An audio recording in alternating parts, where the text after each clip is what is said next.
Hi friends, நான் இந்த வீடியோவை உங்கள் கூட ஷேர் பண்ணுறதுக்கு முன்னாடி என்னோடய சேனலை சப்ஸ்கிரைப் பண்ணி எனக்கு சப்போர்ட் பண்ணிட்டு வர உங்கள் எல்லாருக்கும் இந்த டைமில் ரொம்பவே தேங்க்ஸ் சொல்லிக்கிறேங்க.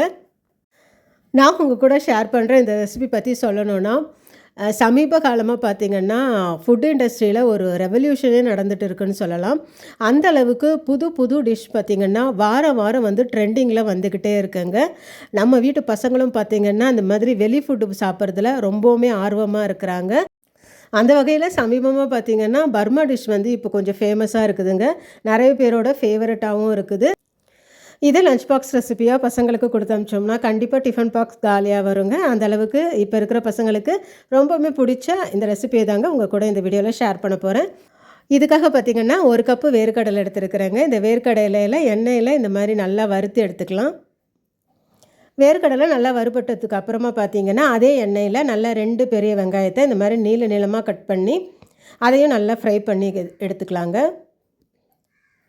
சில டிஷ்லாம் பார்த்திங்கன்னா நம்ம சின்னதாக ஏதாவது தப்பு செஞ்சுட்டா கூட வேறு ஏதாச்சும் ஒன்று ஆல்ட்ரு பண்ணி நம்ம வந்து அதை சாப்பிட்ற அளவுக்கு கொண்டு வந்துடலாம்.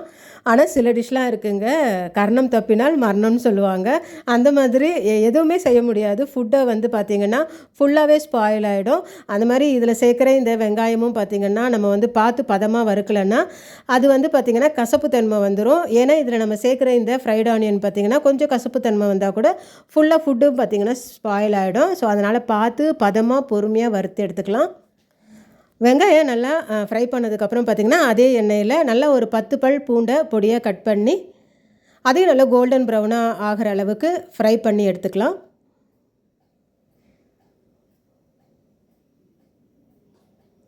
பூண்டுமே பார்த்திங்கன்னா கொஞ்சம் கருகுனா கூட கசப்பு தன்மை வந்துடுங்க. ஸோ பார்த்து நம்ம வந்து இதை பதமாக ஃப்ரை பண்ணி எடுத்துக்கலாம். இப்போ பார்த்திங்கன்னா வேர்க்கடலை நல்லா 1 கப் அளவுக்கு வறுத்து எடுத்து வச்சுருக்கிறேங்க. ஃப்ரை பண்ண ஆனியன், ஃப்ரை பண்ண கார்லிக் எடுத்துருக்கிறேன்.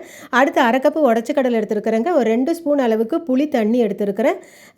சில்லி ஃப்ளேக்ஸ் கொஞ்சம் எடுத்துருக்கிறேங்க. ஒரு 2 ஸ்பூன் அளவுக்கு. நம்ம காஞ்ச மிளகாய் இருந்தால் கூட அதை மிக்சியில் இந்த மாதிரி பொடி பண்ணி எடுத்துக்கலாம். கொஞ்சம் வந்து ஃப்ரெஷ் கொத்தமல்லியும் எல்லாமே நம்ம பொரித்து எடுத்த அந்த ஆயில் பார்த்திங்கன்னா பேலன்ஸ் ஆயில் அதை எடுத்து வச்சுருக்கிறேன். வேர்க்கடலையே இந்த மாதிரி பார்த்திங்கன்னா நல்லா கொரப்பாக அரைச்சி எடுத்துக்கலாங்க. உடச்ச கடலையும் பார்த்திங்கன்னா நல்லா வந்து கொரப்பாக இந்த மாதிரி அரைச்சி எடுத்துக்கலாம். இப்போ நல்லா வடித்து ஆற வச்ச சாதத்தை உதிரி உதிரியாக இருக்குங்க. நம்ம நார்மல் புழுங்கலரிசி சாதத்தில் கூட செய்யலாம். இதை நல்லா ஆற விட்டு எடுத்துக்கலாம். இதில் நம்ம ஃப்ரை பண்ணி வச்சுருக்கிற ஆனியன், அடுத்து பார்த்திங்கன்னா ஃப்ரை பண்ண பூண்டு சேர்த்துக்கலாம். அடுத்து ஃப்ரெஷ் கொத்தமல்லி கொஞ்சம் சேர்த்து கொஞ்சம் கொஞ்சமாக சேர்த்து கலரி விடலாங்க.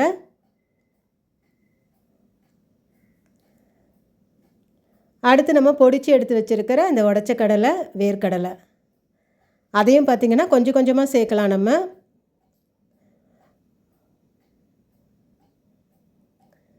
இந்த சாதத்துக்கு தேவையான உப்பும் சேர்த்துக்கலாம். நம்ம பொரித்து எடுத்து வச்சுருக்கிற அந்த எண்ணெய் அதையும் இதோடு சேர்க்குறேங்க. அந்த வெங்காயம் பூண்டெல்லாம் பொரித்த எண்ணெயும் அதில் சேர்த்துக்கலாம். சில்லி ஃப்ளேக்ஸ் வந்து 1 ஸ்பூன் அளவுக்கு சேர்க்குறேன். காரத்துக்கு ஏற்ற மாதிரி நம்ம சேர்த்துக்கலாம். நம்ம எடுத்து வச்சுருக்கிறதெல்லாம் பார்த்திங்கன்னா கொஞ்சம் கொஞ்சமாக இந்த மாதிரி சேர்த்து நல்லா கலந்து விடலாங்க.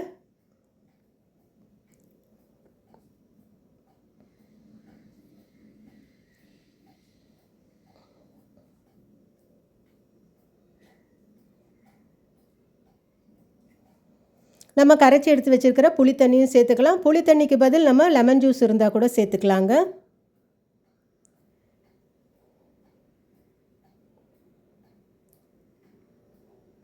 இப்போ இது எல்லாத்தையும் நல்லா கலந்து எடுக்கலாம்.